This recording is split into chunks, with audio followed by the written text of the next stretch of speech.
She thought I'd be predictable, the tidy, dependable husband who'd quietly accept her betrayal. She was wrong. It started with eggs on a Sunday morning and ended with her staring at divorce papers in stunned silence as the woman she feared most casually hummed from the kitchen. You never expect your marriage to die over eggs. It was a Sunday, slow, quiet, normal. The kind of morning where time seems to stretch, where the world outside hums like it's still half asleep. Tom Dalton padded into the kitchen, still groggy, expecting something warm, familiar. Instead, he got a sentence that cracked his world open. "I'm not your waitress. Make your own stupid eggs." Rachel didn't look up from her phone. No smirk, no sigh. Just cold delivery like she was reading off a receipt. And just like that, everything shifted. At first, Tom stood frozen, half expecting a punchline. But Rachel didn't blink. She just kept scrolling like he wasn't even there. He opened the fridge, pulled out the eggs, set them on the counter. Movement slow. Not because he was tired, but because his brain was trying to catch up to something his gut already understood. Something was dead, and it wasn't the breakfast. It wasn't the insult that hurt. It was how easily she said it, how little it seemed to cost her. Tom used to love Sundays. Rachel would hum old records out of tune, dance barefoot across the kitchen, argue over who made worse pancakes. They were small moments, but they meant something. That version of her, the one who laughed, teased, cared, was gone. What stood in front of him now wasn't a wife. It was a stranger who wore her shape. He wasn't a dramatic man. Tom Dalton was a mortgage broker. Routine-driven. Measured. The kind of guy who flossed every other night and balanced his checkbook monthly. Rachel used to joke that he lived like a sitcom dad, but she said it with affection. She used to love that about him. Yeah? She barely looked at him like he was anything more than furniture. But here's the part Rachel got wrong. Tom wasn't clueless. He wasn't blind. He'd been noticing things for months, the way she'd flinch when he touched her shoulder, how her phone was never out of reach, how dinner had become something consumed in silence. But he excused it all. Stress. Hormones. Maybe burnout. He gave her grace she never asked for because he needed to believe she deserved it. That grace evaporated with one sentence. Tom didn't argue. He didn't raise his voice. He made no scene. But something inside him clicked, cold, sharp, quiet. Not heartbreak. Not even anger. Something colder. She doesn't care what this does to you. That thought sat in his chest like a rock. And with it came another, if she doesn't care anymore, maybe I shouldn't either. That night, he couldn't sleep. Rachel was in the bathroom for nearly an hour. He heard the shower, heard her humming a cheerful, light, like the morning hadn't happened. Like she was in a different story altogether. When she finally came to bed, she didn't say goodnight. Just turned away, faced the window, and drifted off. Tom lay staring at the ceiling fan, the blade circling slowly like a clock winding down. Something kept whispering, "You're a fool." He picked up his phone. Normally, he never checked her socials. But that morning had changed something. She was showing him a version of herself he hadn't wanted to see. Maybe she was daring him to look. He didn't check her profile. That would be too curated. Too safe. He checked her tagged photos. That's where he found it. A story posted just hours earlier by someone he didn't know. Screen name full of numbers. Probably a burner account. But there she was, Rachel, clear as day, leaning into a kiss with a man half her age. A greasy gas station in the background. One of those off-brand joints at the edge of town with flickering lights and expired lottery posters. The guy couldn't have been older than 25, skinny, smug, wearing a smirk that made Tom's stomach turn. She looked comfortable. Too comfortable. Her eyes were closed, her hands on his waist, and her body language screamed intimacy. This wasn't a mistake. This was a choice. Tom didn't feel rage. He didn't even feel heartbreak. Not yet. What he felt was clarity. He stared at the screen for a long time. Zoomed in. Zoomed out. Tried to find a way to tell himself he was overreacting. But he couldn't. Because the truth doesn't flinch under scrutiny. He took a screenshot and sent it to Ryan, a buddy who worked at the local grocery store. Small town. People talked. "You know this guy?" The reply came fast. "Yeah. Kevin. New hire. Stock boy turned cashier. Maybe 24. Bit of a clown. Why?" Tom read the message and smiled, not a happy smile, not even a bitter one.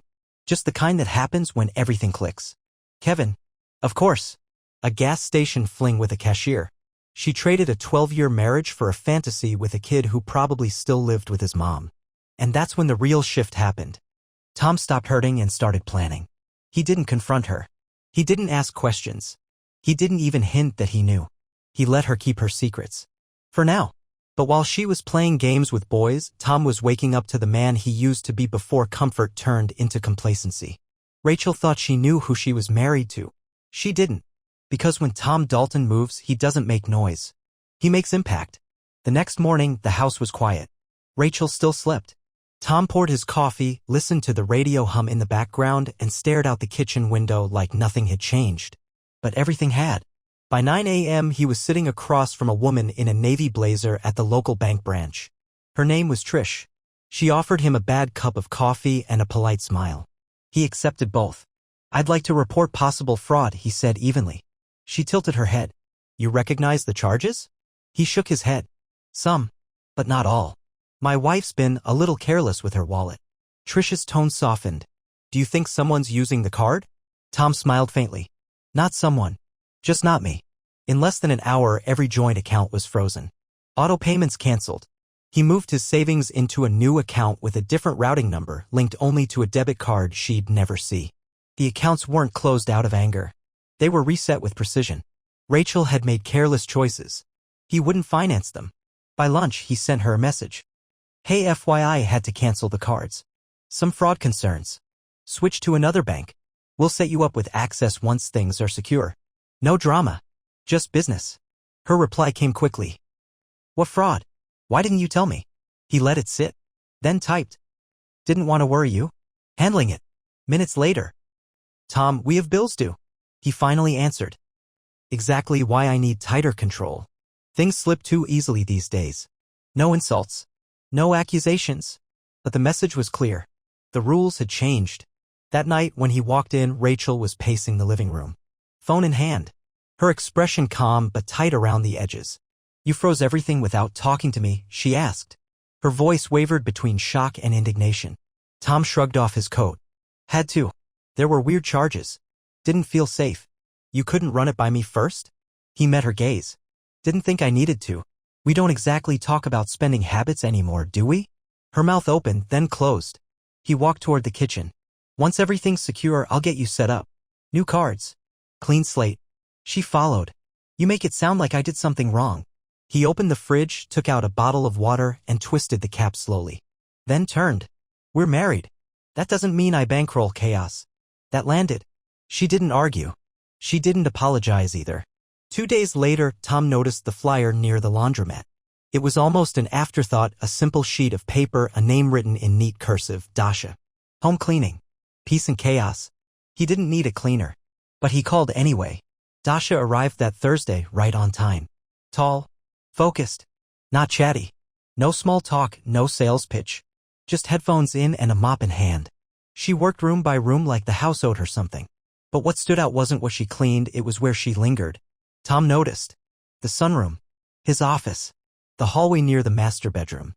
The spaces Rachel had started avoiding like they'd gone sour.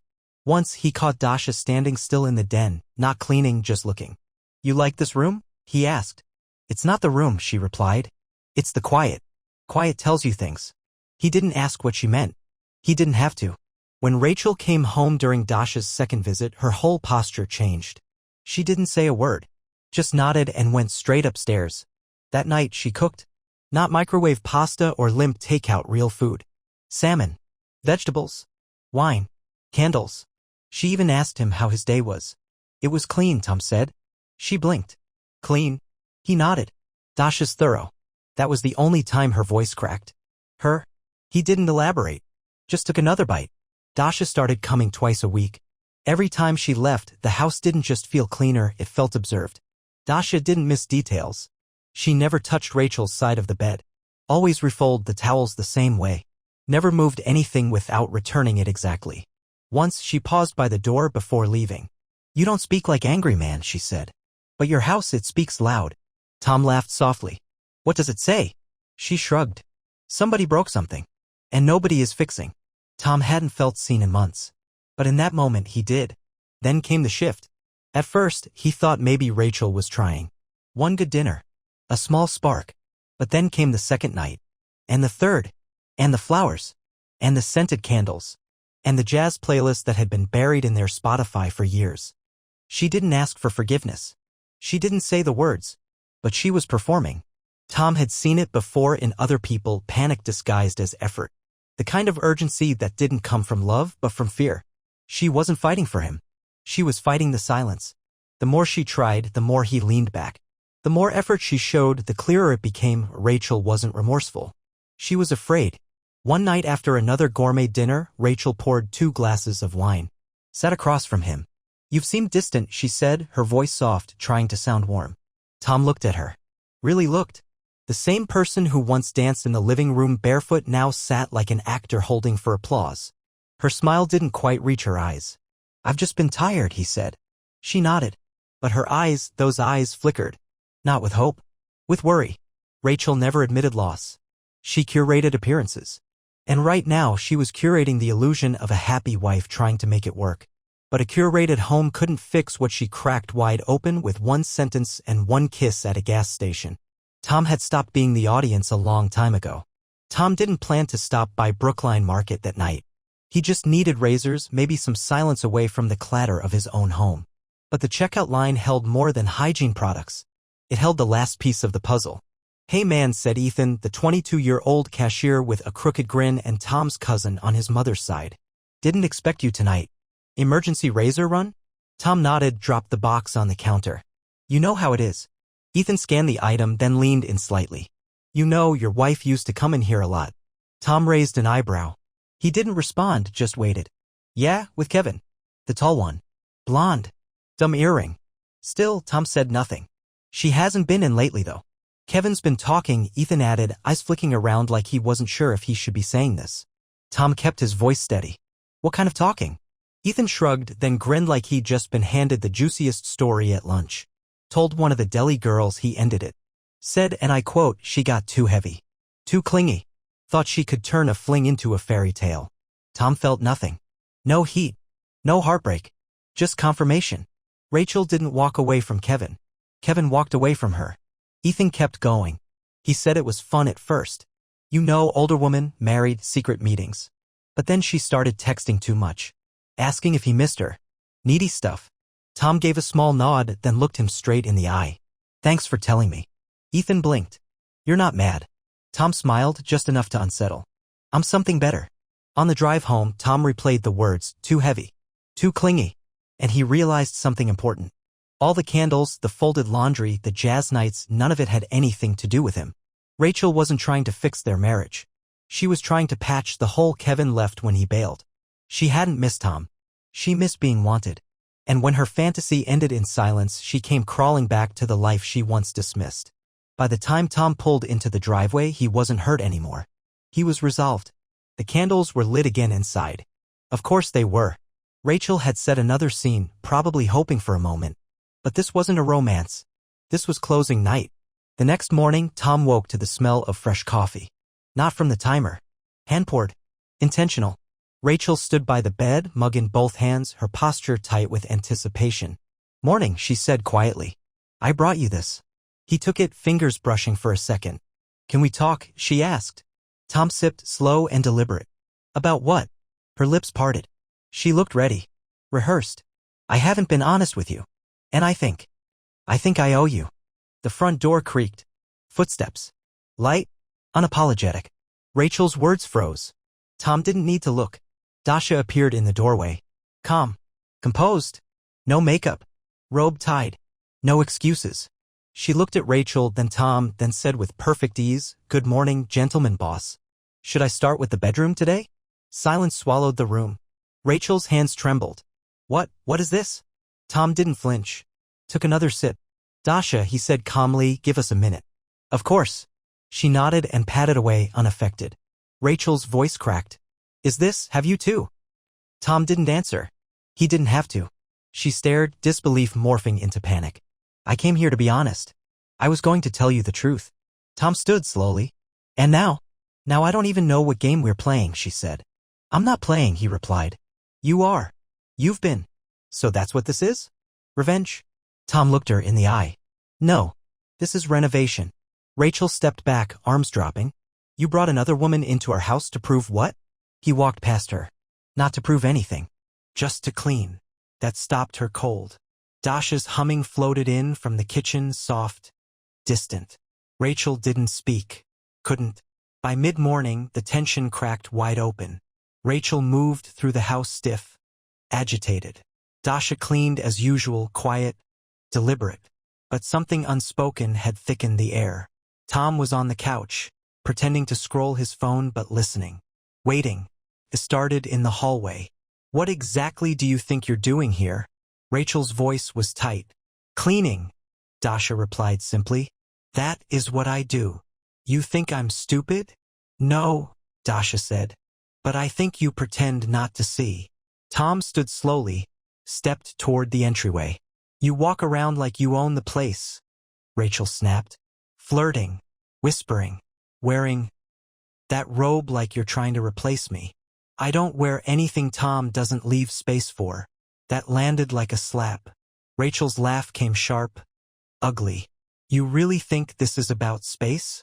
He's using you." Dasha didn't blink. "Then why do you care?" Boom. A scream. A crash.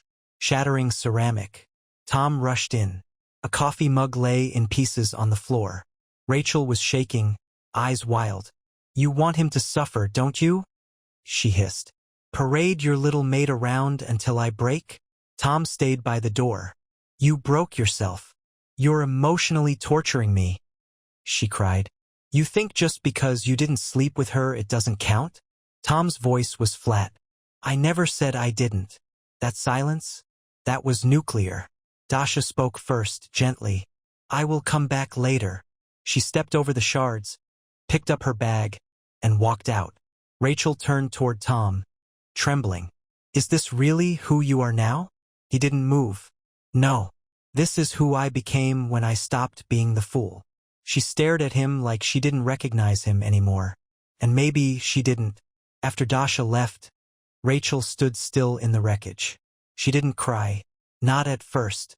Just stared at the broken mug like it was the last thing holding her together. Tom didn't comfort her. He walked to the kitchen, rinsed out his coffee cup, and made a fresh one. She was still in the hallway when he returned, arms slack, mouth open but silent. Then came the whisper. "You made me crazy." Tom turned. "No," he said, calm. "You did that to yourself." She didn't follow him. Not this time. The house changed after that, again. Not in smell or sound, but in energy. Rachel stopped speaking, stopped performing. She moved into the guest room, closed the door, didn't come out for hours at a time. Dasha didn't return. Tom hadn't asked her to. He didn't need to. He wasn't orchestrating anything anymore. This wasn't about Dasha. It never had been. It was about closing the book, not rewriting the ending. That evening, Tom sat at the kitchen table with a pen, a legal pad, and a set of divorce papers he'd been revising in quiet moments over the past week. There were no dramatic speeches, no poetic declarations. He simply read through the forms line by line, signed where it counted, and slipped them into a clean manila folder. He wrote a single sentence on a sheet of printer paper and folded it once. "Your thrill cost you everything but the houseplants." That was it. No lecture, no rage, just the truth delivered like a receipt. He placed the note on top of the papers and left them in the center of the dining table. The same table where she once told him she wanted to start a family. The same table she stopped using when the affair began. He turned off the porch light, straightened a rug, rinsed his cup. Quiet, efficient, controlled. Upstairs, he paused outside the guest room. He didn't knock, didn't speak. He just stood there, letting the weight of what was coming press into the walls. This wasn't vengeance. This was release. He slept well that night, not out of joy, not even relief, but clarity. There was no confusion left to hold him hostage. The next morning, he took his time. No rush, no schedule. He walked downstairs expecting silence, and found her already seated at the table. Rachel wore one of his old flannels, not as a statement, maybe just as a reflex. The divorce papers sat untouched. The note remained folded. She hadn't moved. He poured coffee and sat across from her. She finally looked up. "So, this is it?" Tom didn't answer right away. He let the quiet do the talking. "I was going to end it," she said. "With him. I I didn't know how. Tom didn't flinch. He ended it.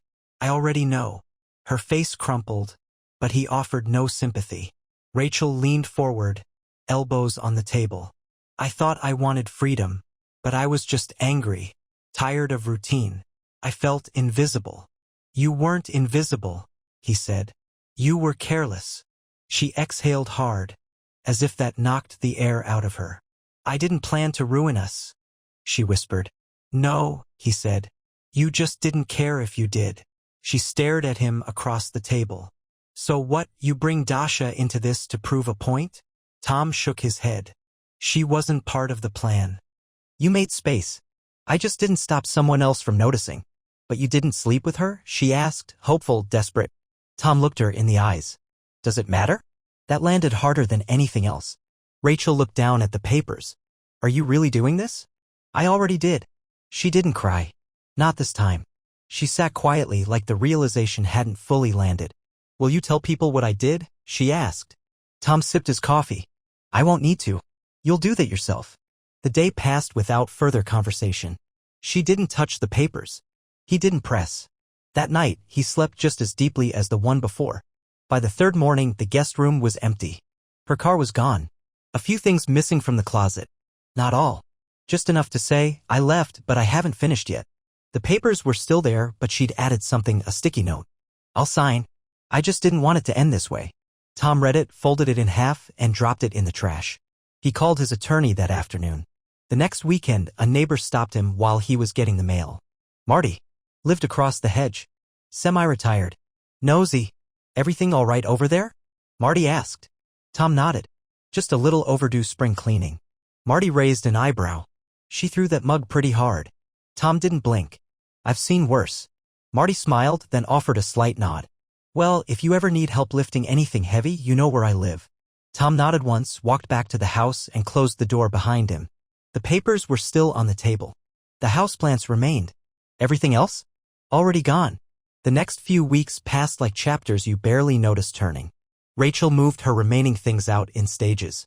She never spoke during the pickups, just nodded if he was in the room, kept her eyes low, and left quickly. The divorce papers came back in the mail, signed and initialed, no note this time. Just business. Tom handed everything over to his lawyer without ceremony. There were no calls. No last-minute pleas.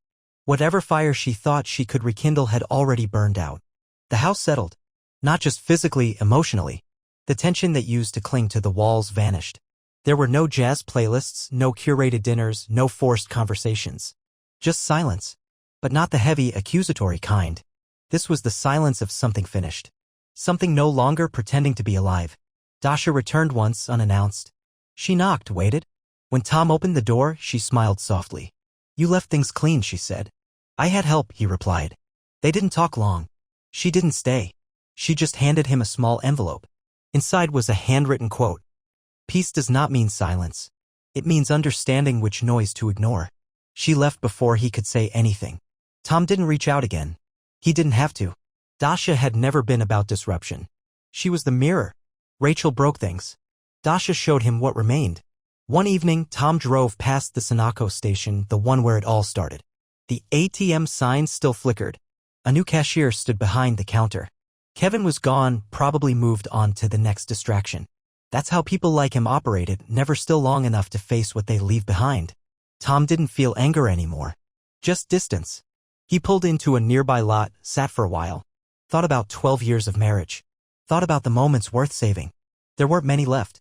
When he got home, he deleted the last photos of Rachel from his phone. Not in spite. Just necessity.